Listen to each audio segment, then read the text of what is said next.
Minuto Ijoma. Olá pessoal, hoje é um dia para lá de especial para mim. Hoje completo 32 anos de padre, de sacerdócio. Era dia 5 de julho de 1991. A igreja Nossa Senhora da Conceição lotada desde as 3 da tarde.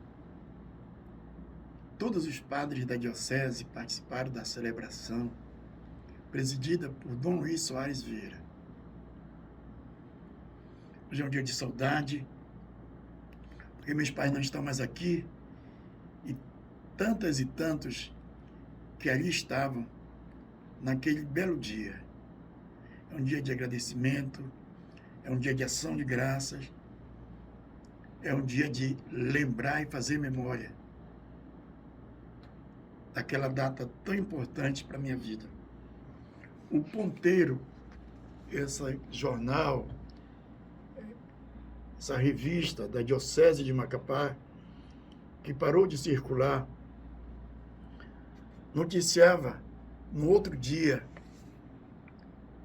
padre homem do povo, num artigo do Reinaldo Gonçalves, de saudosa memória.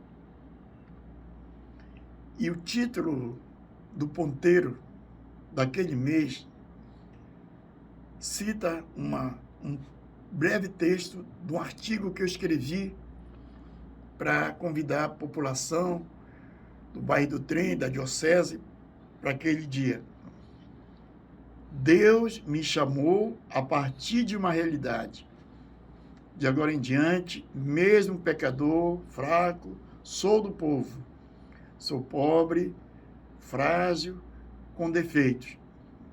Mas quero ser do povo, servo do povo, como foi Cristo, um lavrador de pés, da comunidade.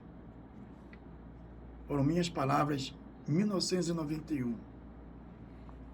De lá para cá, pus-me a caminhar no meio do povo. Tenho a consciência do dever cumprido. Eu me recordo do sermão de Dom Luiz Soares Vieira, talvez o mais belo que eu vi em toda a minha vida. Dom Luiz é poeta. E eu escolhi para aquele dia o Evangelho dos discípulos de Emaús. Discípulos que estavam cansados, abatidos, talvez decepcionados. Afinal de contas, os dois jovens largaram tudo para seguir Jesus. Jesus foi crucificado. Então, decepcionados, eles voltaram para Emaús. E no meio do caminho apareceu Jesus, que eles não haviam reconhecido. E Jesus foi explicando a eles tudo o que devia acontecer a partir da palavra. Em determinado momento, eles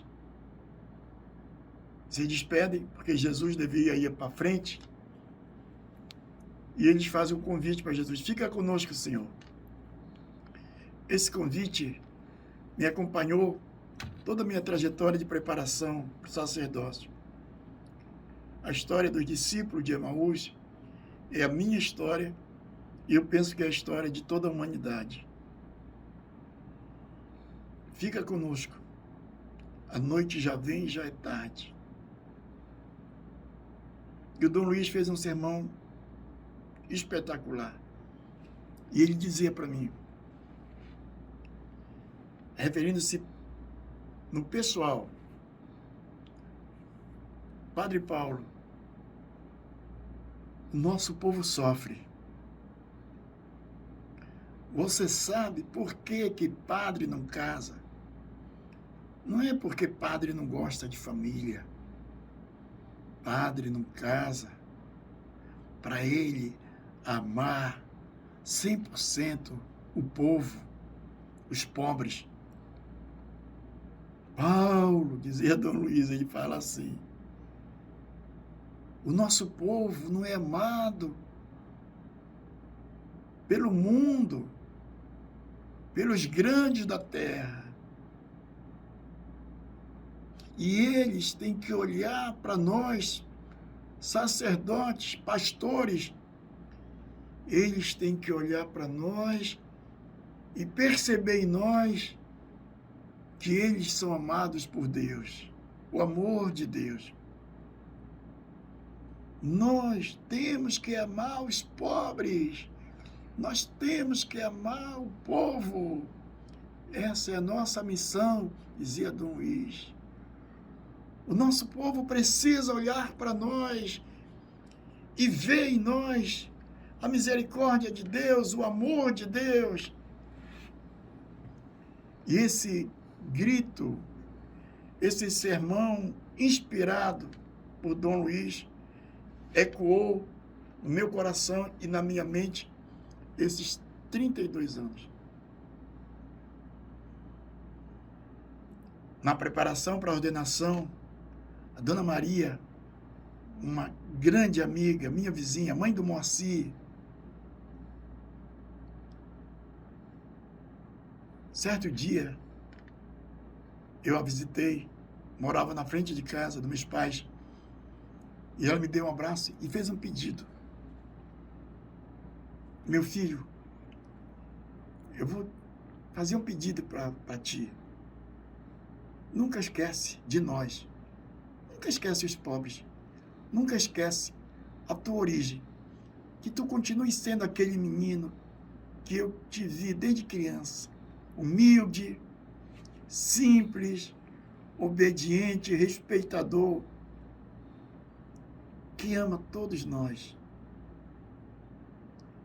Que você continue sendo essa mesma pessoa. Que a tua vida não mude. E se mudar, que seja para melhor. Ela me falou isso. Um pedido da Dona Maria, que está internada, doente hoje, com quase 100 anos de idade. Mas também a minha mãe, quando eu entrei para o seminário, minha mãe era evangélica. Ela não queria que eu fosse padre. Quando ela decidiu concordar, ela me chamou e disse: meu filho, nós somos preto, nós somos pobre. E eu sempre disse para vocês, vocês nunca viram eu e o pai de vocês em porta de delegacia. Eu faço um pedido para ti. Se tu queres ser padre, que tu sejas para sempre. Que tu nunca dê vergonha para nós. Se tu fores, que seja para sempre. Minha mãe fez esse pedido. Também já falecida, meu pai já falecido. E assim foi. Eu tinha esse pedido de minha mãe, da Dona Maria, como baliza,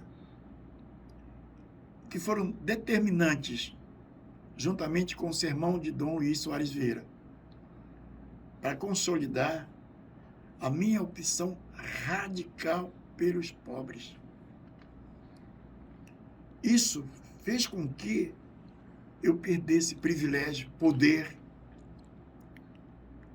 A minha opção radical pelos pobres fez com que muitas pessoas se afastassem de mim, muitas pessoas não compreendessem o sentido da vocação, do chamado,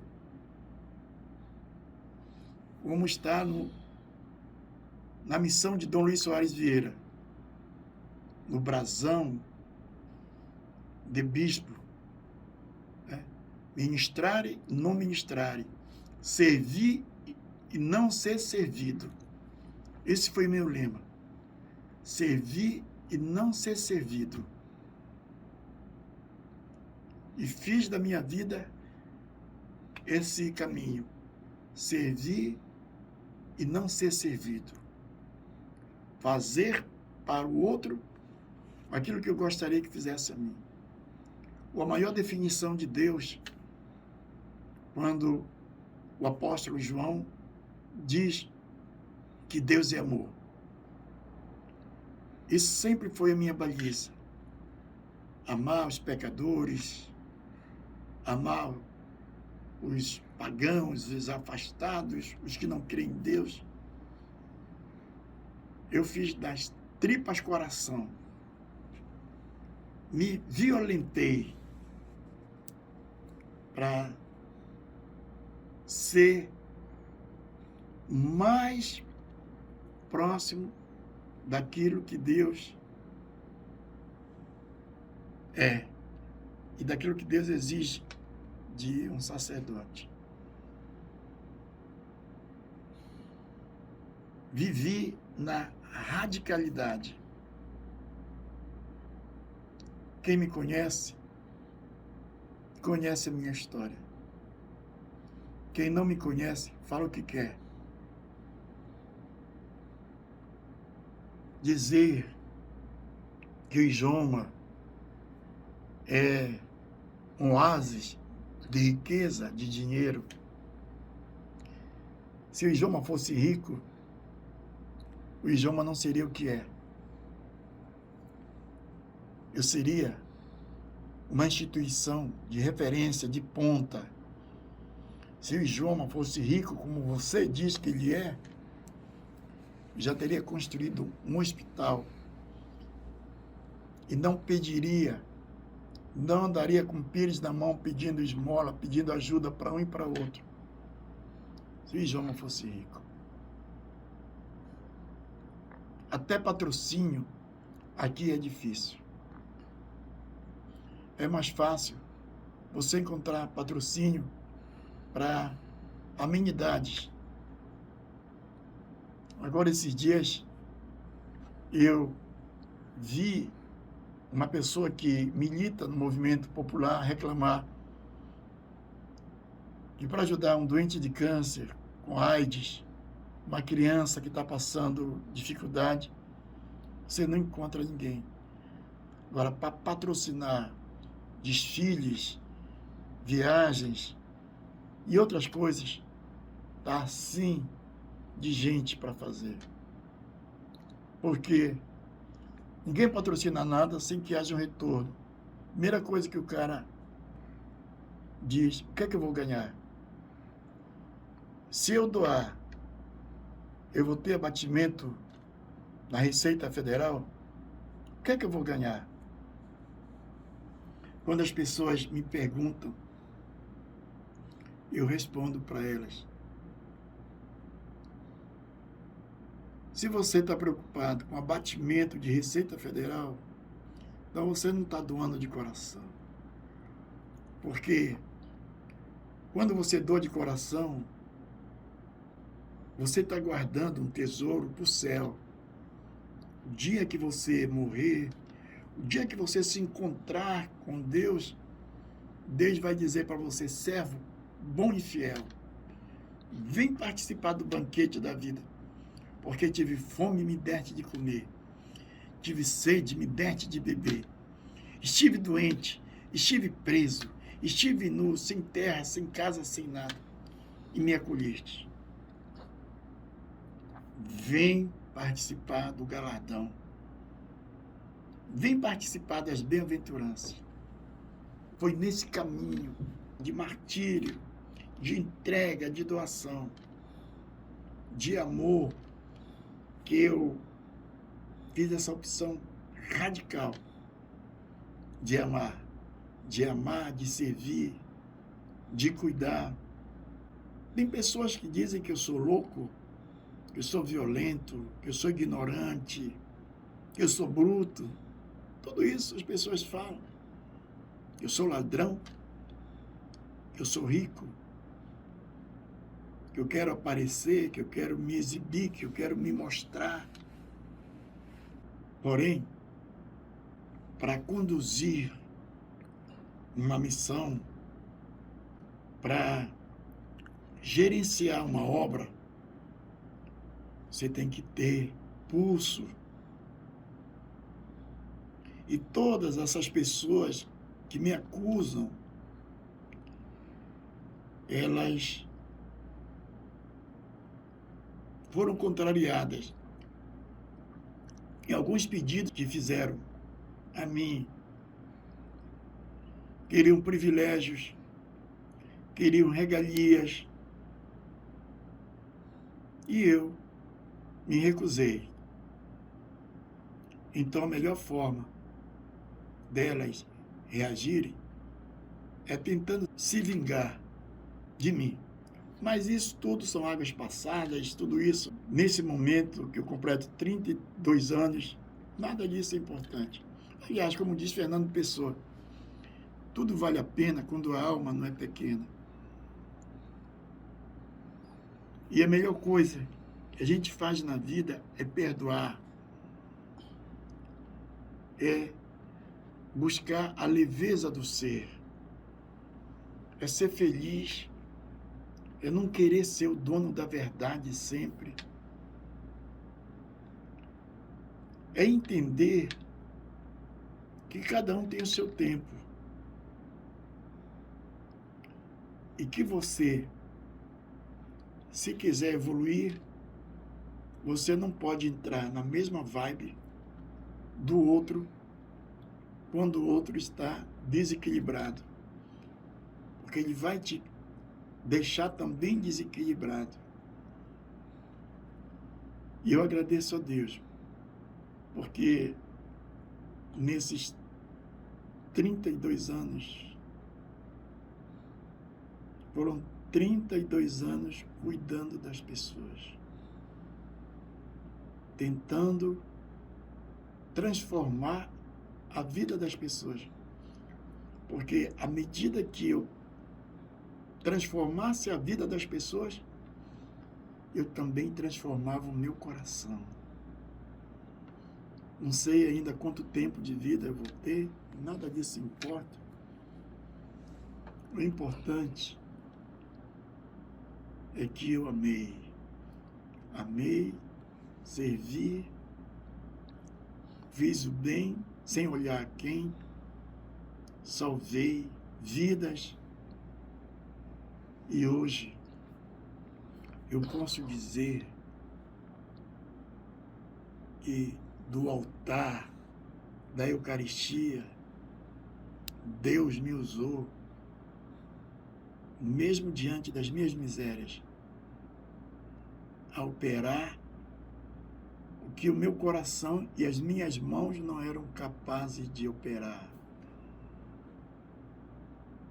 Essas mãos, esses olhos, viram o que é humano não enxerga. Então eu agradeço a Deus todas as pessoas que passaram na minha vida, todas as pessoas que me ensinaram, que me ajudaram. Os pobres, eu aprendi tanto com os pobres, aprendi a ter paciência, aprendi a aceitar o que eu não posso mudar. Com os pobres eu aprendi a ser honesto, com os pobres eu aprendi a ser humilde, decente. Com os pobres eu aprendi a viver do pouco. Então os pobres foram os meus mestres. Os pobres foram mestres de fé, de espiritualidade, de grandeza. Os pobres foram o caminho para mim entender o que eu não deveria ser nessa vida. Então, muito obrigado, Deus que me chamou. Muito obrigado, meus pais, minha família, os meus amigos, o Dom Luiz, aos padres que viveram aqui na diocese e que me ensinaram que na vida o importante é servir. Quando eu fui ordenado, o canto de entrada era assim: com Cristo me encontrei, no teu altar me libertei, os meus pecados dissipou. E o canto de comunhão, que me emociona até hoje, quando eu ouço por aí algumas vezes. Se calarem a voz dos profetas, as pedras falarão. Muito tempo não dura a verdade, nessas margens estreita demais, Deus, e assim vai embora. Deus abençoe todos nós, muito obrigado.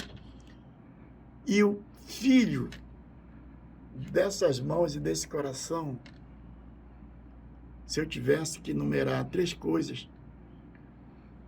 Primeiro, as pessoas que eu resgatei da morte. As pessoas que eu mostrei o caminho de Deus para elas. Segundo, o Instituto de Prevenção do Câncer João Magalhães. Em terceiro, o Museu Afro-Amazônico Josefa Pereira Lau. Então eu sou feliz porque da terra, do pó, do nada, das cinzas, dos meus limites, Deus fez grandes coisas. Que Deus, então, me abençoe e abençoe a todos nós.